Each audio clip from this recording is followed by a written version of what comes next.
guys, you're welcome to yet another edition of the Maternity Show on African Renaissance TV with me, Sona Dabo. So I know a lot of you have been wondering that we've not been bringing male figures on this show, but we were actually waiting for a special episode, and that episode is right here for you. Today we bring you a man with so much substance and that has served in all facets of the health sector in the Gambia. He has served for decades to give a lot of support to the health sector. We're here with Dr. Mahmoud Cham. Dr. Cham, good afternoon and welcome to the Maternity Show. Thank you, Madam Davo. It's a pleasure to have you, looking at the experience you've gathered over the years and the support you've rendered to the Gambian population in terms of healthcare services. We want to discuss with you the importance of male involvement in reproductive and child health. So we would start by understanding what really we would describe as male involvement in reproductive and child health. Well, thank you. Well, I have not been supporting. I am doing what I am expected to do as a health worker, but serving in the public sector. Male involvement in reproductive health. Reproductive health is all health issues dealing with reproduction or reproductive activities. From pregnancy, well before pregnancy, childbirth, and care of the child. You know, it takes two to make a child, a male and a female.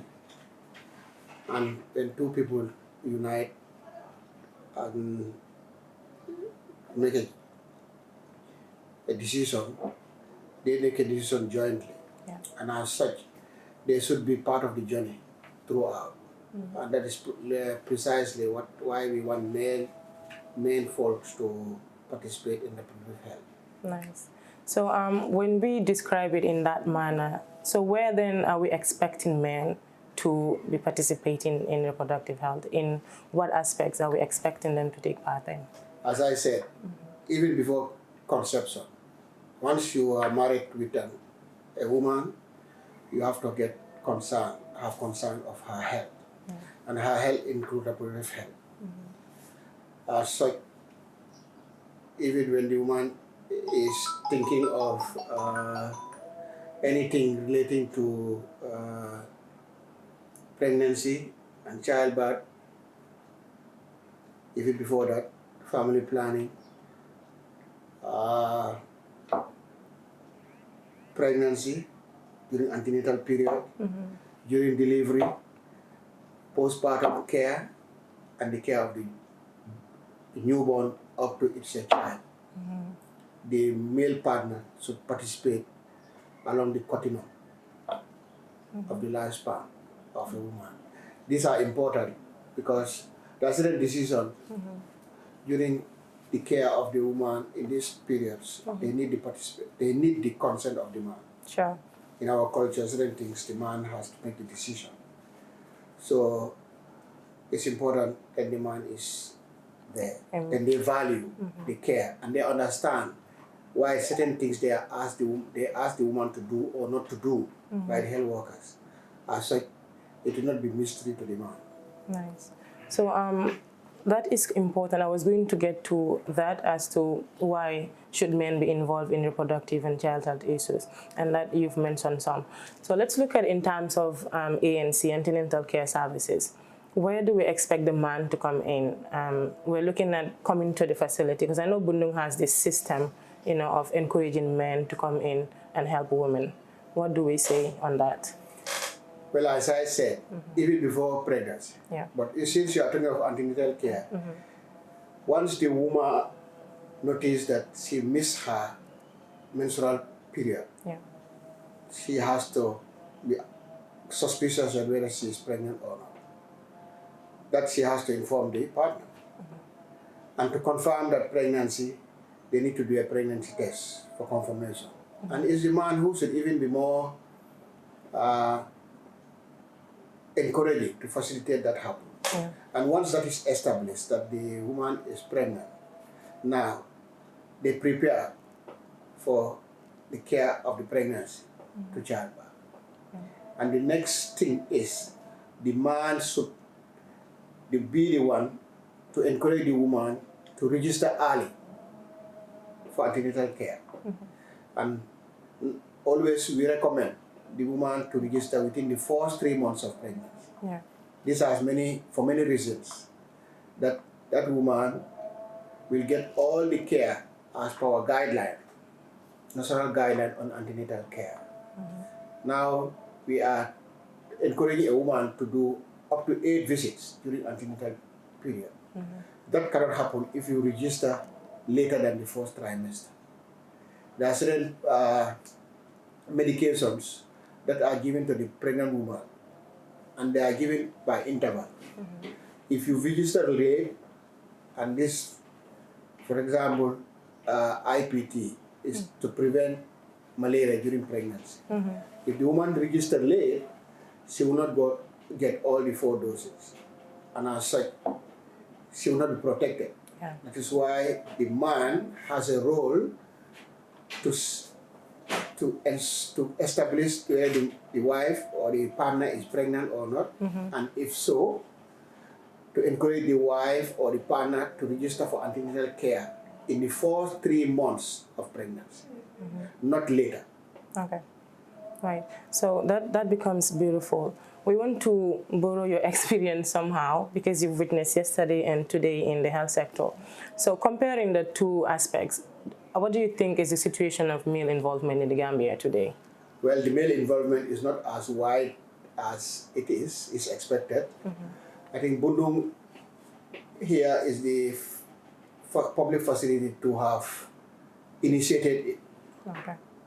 And the statistic coverage for last year, 2022, was around 17% of the pregnant women, their partner or husband has at least accompanied them. 21 was 17%. 22 was around 37%. And so far we are seeing an increase also. By the first 2 quarters of 2023, it has gone to 49%. But before now, some years ago, maybe 10 years ago, it was not like that. You don't think about it. A woman to tell the husband or the partner to accompany them to pregnancy. But you know, this is culture, as our culture, in all our cultures, Wolof, Mandinka, Fula, it doesn't talk about it. Yeah, I was even pregnancy is always assigned to a woman affair. So when you are pregnant, even if they will say go with the old woman, because they say they have experience. But because of development in science and also in knowledge, things are changing. And in fact, male involvement is a pillar of reproductive health. Yeah. That is why they should be. The benefits are greater than the disadvantages somehow.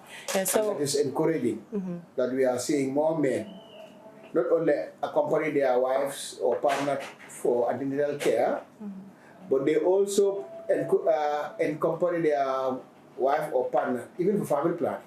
That's nice. And more so, you'll be surprised to know that here in Bundung, in last year, 2022, over 40-something% of the women who delivered here, their partner or husband was present during labor and delivery. Wow. So these are encouraging statistics that we are very happy with. Yeah, it's really encouraging, and hopefully other facilities would follow suit so that we can get the target that we are looking for in terms of male involvement in reproductive health. So over the years, we've also witnessed that men in general would give specific excuses as to why they don't really accompany their women to the health facilities to get the services they need to get. One of it, they would always say they have busy schedules going to work also. What other things do you think would be a might on male involvement in reproductive health?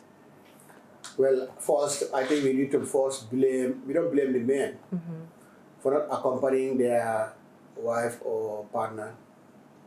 Sometimes it's the way the health system.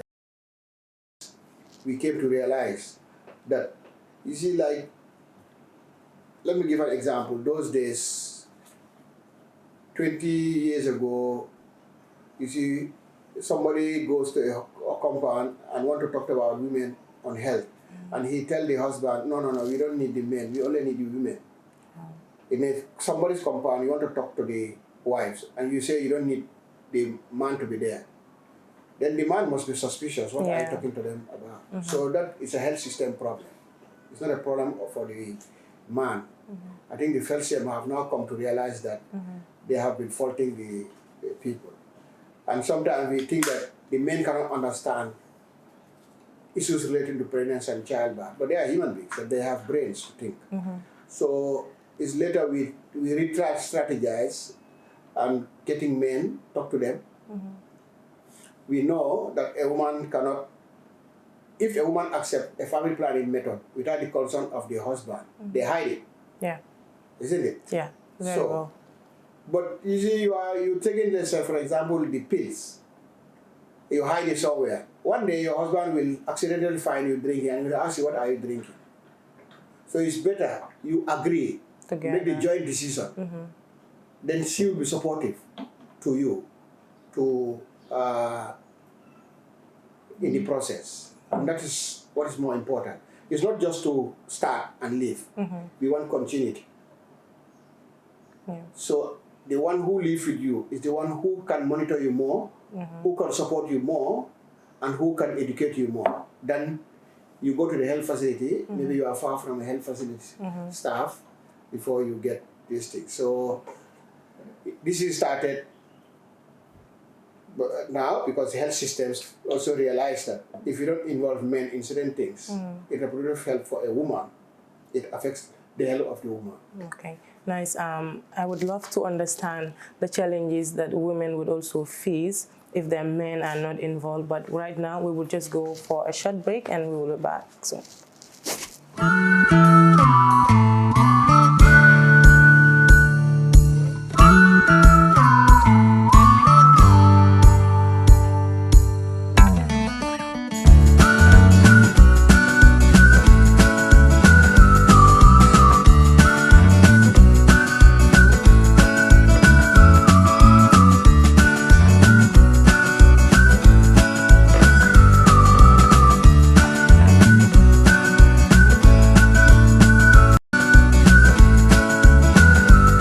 Welcome from that short break. If you're joining us now, this is the Maternity Show on African Renaissance TV with me, Sona Davo.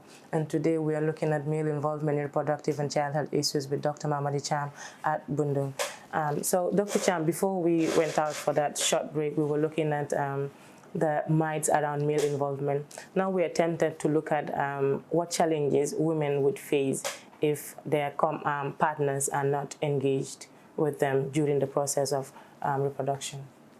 Well, number one, socially, when you are with your husband, you become not afraid of anything. So when they are with their husband at the hospital, well, your husband is somebody you choose out of many to be with. So you become proud. Okay, so that would now be some importance or benefits that women would have. So when they don't have their husband around, they feel insecure. And there are certain things you ask them to make a decision. They know that that decision cannot come from them alone. So they are in a dilemma. So this is a challenge for us. For example, family planning. A woman wants to use a method that needs the cooperation of the husband. So the woman cannot independently take that decision. So if the husband was not there and the woman does it, it can cause issues at home, where the health worker will not be there to solve it. So this is one, two. Two is also, most of the time they say, I know women will always say, anything you ask them, they say the Quran says yes. If I'm married, my husband should do A, B, and C, even financial. Even the woman is more rich than the husband. So your husband being there, hearing what they ask, the health worker tells you that you should do it, which involves also resources. There, the husband cannot say that when you come to tell him at home, he will say that they don't say it. He was there. Yeah, it makes them accept the services. It makes them accept the truth. So they live up to their responsibilities. And the other thing also is, once you are being educated, maybe sometimes you come and the health workers are educating, you may miss something, but the husband was there. And he may tell you, no, they don't say this. This is how they say This is it. how they tell you. So there are a lot of benefits. So, but if you are alone and you miss a point, you go home and you don't have anybody to remind you, you may act in the wrong way. Yeah. So the benefits of having your partner or your husband with you at the health facility is important on many aspects.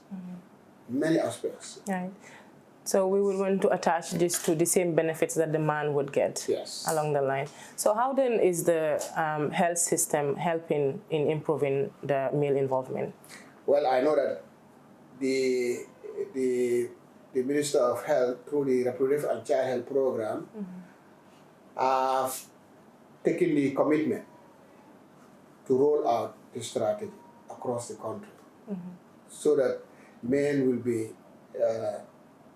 encouraged to come to accompany their wives to a health facility.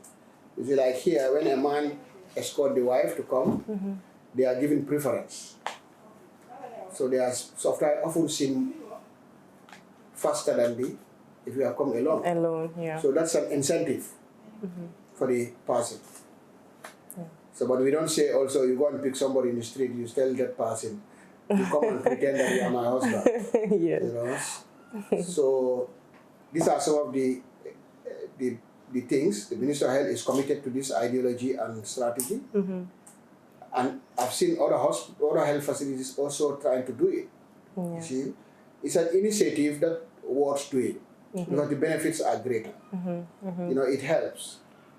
You know, it also prepares the man for the care of the child. You see, people think that the care of pregnancy and the child is the responsibility of the woman. Yeah. That's not. It's more than that. It takes two to make a child. So then it should take more than one to rear a child. That's true. And this is one of the most critical things.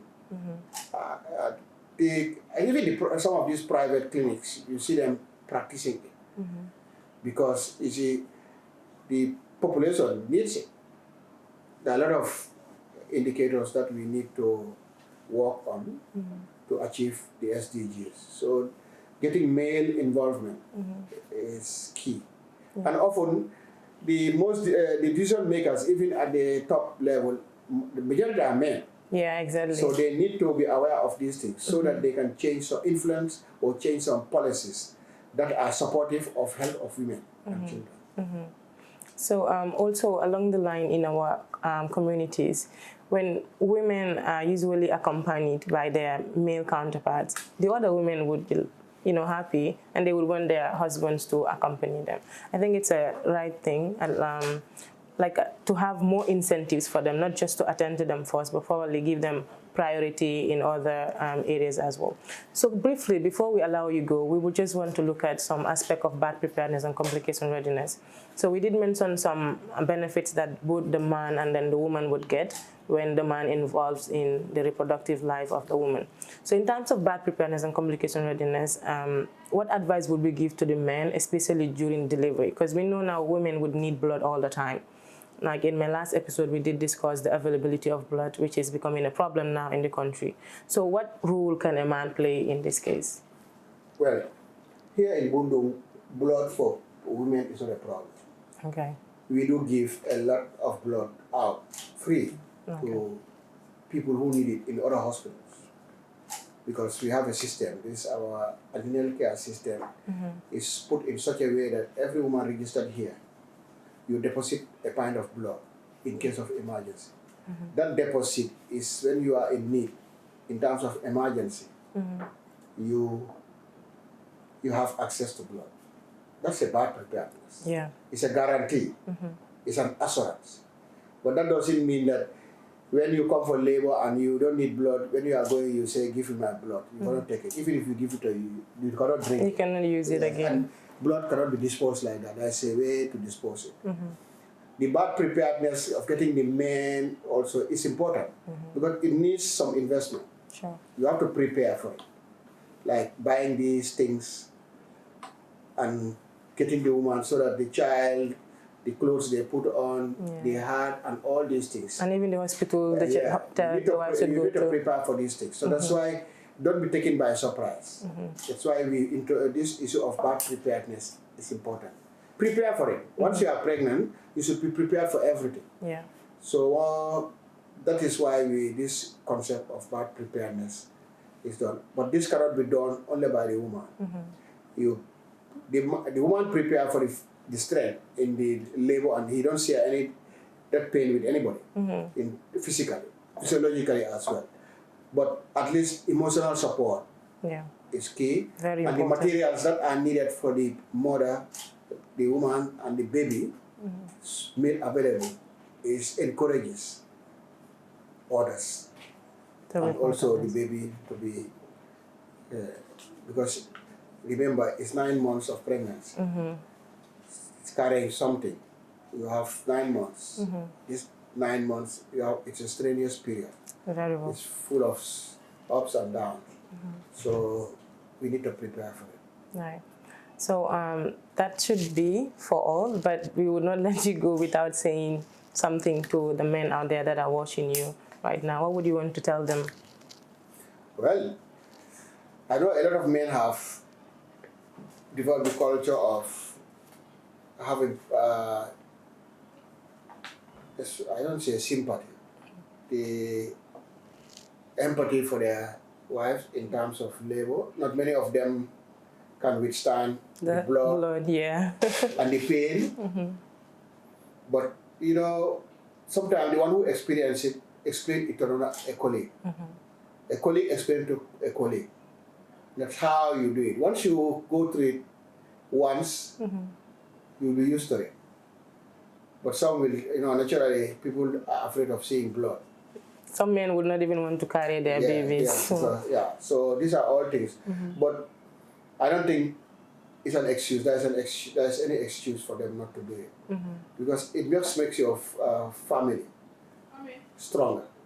When they see the head of the household have interest in my health, that's not only motivate the woman, but also the other family members. Sure. So these are things that we encourage and wish that all Gambian men also have this passion. Okay. Thank you very much, Dr. Cham, for creating a space in your very busy schedule. We really appreciate the time, and we want to say thank you and congratulations for the good work you've been doing to the Gambia. That's all we have for you on this edition. And yes, male involvement is very, very, very important. We want to encourage all men out there to take part in the reproductive life of their women. And then before we let you go, we just want to say, don't forget to like, subscribe, and then share for more videos. Don't also forget that this show is still open for sponsorship and partnership. Thank you very much.